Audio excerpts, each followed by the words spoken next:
साथियों नमस्कार। आप सब देखना शुरू कर चुके हैं बीपी सिन्हा की चौपाल। मित्रों, भारत के मतदाता या जनता पढ़ा लिखा हो या अनपढ़ हो, मूर्ख हो या चालाक हो, शातिर हो, भावनाओं में बहकर वोटिंग कर देता हो, जात के नाम पर वोटिंग करता हो, धर्म संप्रदाय के नाम पर वोट कर देता हो, बरगलाने बहकाने पर वोट कर देता हो, ये सब कुछ संभव है, सब कुछ माना जा सकता है।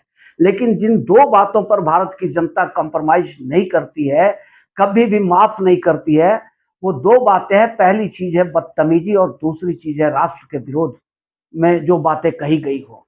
तो जो नेता बदतमीज होते हैं उन्हें जनता कभी भी पसंद नहीं करती है, उन्हें इतिहास के कूड़ेदान में उठाकर फेंक दिया जाता है। और जो राष्ट्र विरोधी है उन्हें भी जनता कभी माफ नहीं करती है। और ये दोनों बातें कन्हैया कुमार में तो सिरे से ही भरी हुई है, पूरी तरह नीचे से ऊपर तक लबरेज है ये बदतमीजी से और राष्ट्र विरोधी बातों से। अब इनकी बदतमीजी का आलम ये है कि इनकी शुरुआत, कोई भी बात की शुरुआत होती है बदतमीजी से ही, चाहे वो कितनी भी बड़ी शख्सियत हो, चाहे प्रधानमंत्री खुद क्यों ना हो, प्रधानमंत्री से भी ये बदतमीजी से ही पेश आते हैं और इनकी हर बात में बदतमीजी ही झलकती है। दूसरी बात है कि अभी हाल फिलहाल में हमने देखा था 5 संपादकों के साथ इनकी जो इंटरव्यू हो रही थी, उसमें बदतमीजी की इंतहा कर दिया था इन्होंने। इतनी बदतमीजी करी कि सभी संपादक गुस्से में आ गए थे कि ये क्या इंसान है, कैसा नेता है ये, क्या नेता बनेगा। साथियों, ये कन्हैया कुमार जेएनयू में भारत तेरे टुकड़े होंगे इंशाअल्लाह इंशाअल्लाह के नारे लगाते थे, जिसके सरगना थे ये, जो भारत को टुकड़ों में बांट देना चाहता था। जो इन लोगों की मानसिकता इतनी विकृत है, वैसे भी लेफ्ट वालों की मानसिकता बिल्कुल विपरीत होती है और कन्हैया की मानसिकता तो बिल्कुल ही विकृत है और ये टोटली राष्ट्र विरोधी बातें ही करते हैं। अब इन लोगों का कहना ये है कश्मीर को आजाद कर दो, नागालैंड को आजाद कर दो, लक्षद्वीप को आजाद कर दो, मणिपुर को आजाद कर दो।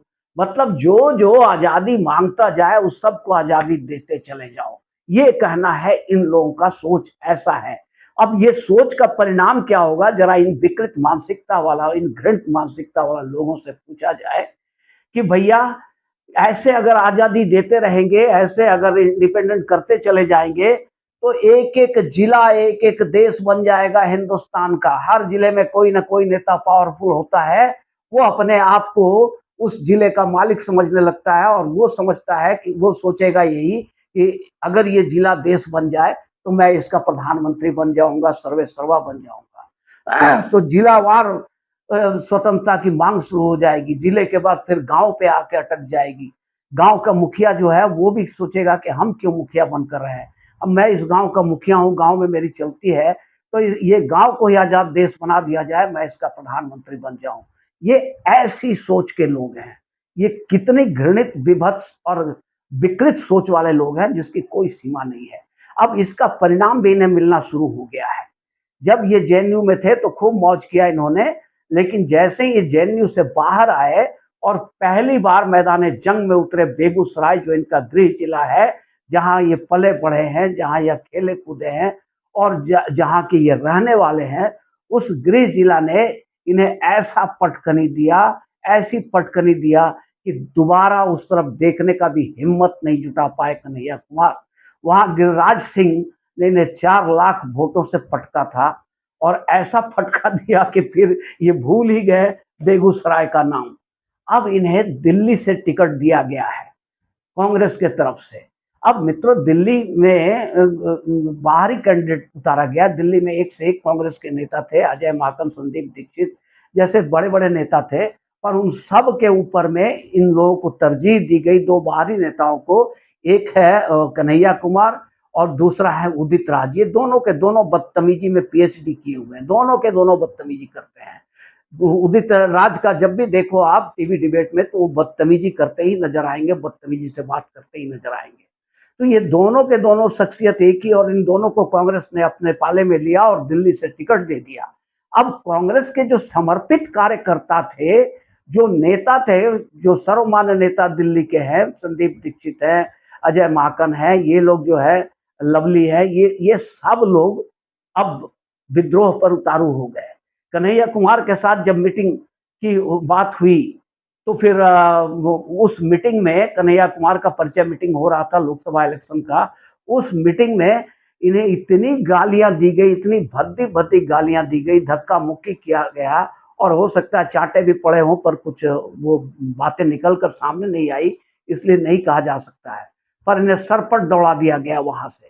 पहली पिटाई इनकी हुई थी जब कोर्ट में ये टुकड़े-टुकड़े गैंग का जो नारा लगा था, भारत तेरे टुकड़े होंगे, उसके बाद जब इनकी गिरफ्तारी हुई थी और कोर्ट में जब पेश किया गया तो वकीलों ने इन्हें जमकर कूटा था। फिर भी ये मानसिकता इनकी इतनी विकृत है कि सही बात इनके दिमाग में आ ही नहीं सकती है। अभी क्या हो रहा है कि अभी नॉर्थ ईस्ट दिल्ली से जब ये कैंडिडेट डिक्लेयर कर दिए गए कांग्रेस के, तो पूरी कांग्रेस पार्टी बैठ गई घरों में जाकर के। कांग्रेस के सारे नेता विद्रोह पर उतारू हो गए और कोई भी अब इनका साथ देने वाला नहीं बचा कि कांग्रेस का प्रचार में कोई नेता कांग्रेस का निकल नहीं रहा है। हालाँकि अरविंद केजरीवाल ने, जिनकी अपनी विश्वसनीयता खुद रसातल में चली गई है, वो अरविंद केजरीवाल इनका प्रचार कर दिए। अब नॉर्थ ईस्ट दिल्ली में चूँकि कांग्रेस का कोई कार्यकर्ता, कोई नेता इनके साथ नहीं है, तो जेएनयू से कुछ लड़कों को बुला लिए, कुछ दिल्ली के लड़कों को मिला करके ये कैंपेनिंग शुरू कर दिए। अब उसी बीच में दिल्ली में चूँकि गुस्सा तो स्वाभाविक है, सारे जनता में इनके इनके प्रति गुस्सा भरी हुई है। अब उसी में एक नौजवान बड़ा-बड़ा दाढ़ी रखा हुआ, बहुत हैंडसम नौजवान था।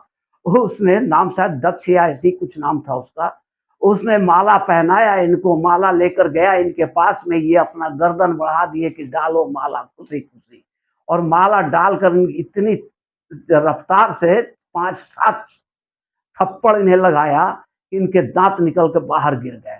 अब उसके बाद भले ही उसकी पिटाई हो गई हो, वहाँ के इनके समर्थकों ने पिटाई करी, लेकिन ये कन्हैया कुमार कार के ऊपर चढ़ के नारा लगाने लगे कि मनोज तिवारी ने पिटवाया है। मनोज तिवारी को क्या ज़रूरत है आप जैसे चिरकुटों को पिटवाने का? मनोज तिवारी तो खुद ही जीत रहा है। मनोज तिवारी को हराने वाला आप जैसे लोग 100 जन्म लेंगे तो भी नहीं हार पाएगा मनोज तिवारी। तो मित्र, ये अफ़वाह उड़ाना शुरू कर दिए। एक फ़ोटो दिखा दिए कि मनोज तिवारी के साथ में इस बंदे का फ़ोटो है। अरे ऐसा फ़ोटो तो सब के सब नेता के पास होता है। कार्यकर्ता किसी की बपौती थोड़े होती है। कार्यकर्ता आज इसके साथ है, कल उसके साथ है। हाँ, लोगों से जब इंटरव्यू लिया गया, लोगों से जब पूछा गया कि कन्हैया कुमार को जो थप्पड़ मारा गया वो उचित था, तो लोगों ने कहा कि नहीं, ये थप्पड़ मारना उचित नहीं है। हालाँकि हम सब नफ़रत करते हैं उससे, सब पूरी दिल्ली के जनता के दिलों में गुस्सा उफान पर है, गुस्सा भरी हुई है, लेकिन सबने यही कहा कि हम अपने गुस्से के व्यक्ति ईवीएम का बटन दबाकर करेंगे, इसकी ज़मानत जब्त कराकर करेंगे। इसे जैसे बेगूसराय से बैरंग भगाया गया था, वैसे ही दिल्ली से भी इसे बैरंग भगा देंगे। लेकिन थप्पड़ मारना उचित नहीं था। तो मित्र, ये कन्हैया कुमार का कहानी है। ये बार-बार पिट रहे हैं, फिर भी इन्हें होश नहीं आ रही है। इन्हें समझ में नहीं आ रहा है। चूँकि लेफ्ट, कांग्रेस, ये लोग जनता की नब्ज़ को समझते ही नहीं है। ये लोग बस इतना ही जानते हैं कि जो हम कहें वही जनता बोले, जो हम सोचे वही जनता सोचे, जो हम जनता से सुनना चाहे जनता वही बोले। पर जनता ऐसी नहीं है। जनता सब, ये पब्लिक है, सब जानती है, इसीलिए तो थप्पड़ बार-बार पड़ रहा है और आगे भी पड़ेगा। अगर आप लोग मानसिकता अपनी नहीं बदले तो ये थप्पड़ों की सिलसिला रुकने वाली नहीं है। मित्रों, अगर ये वीडियो अच्छी लगी हो तो एक लाइक और चैनल को सब्सक्राइब ज़रूर कर देंगे। धन्यवाद।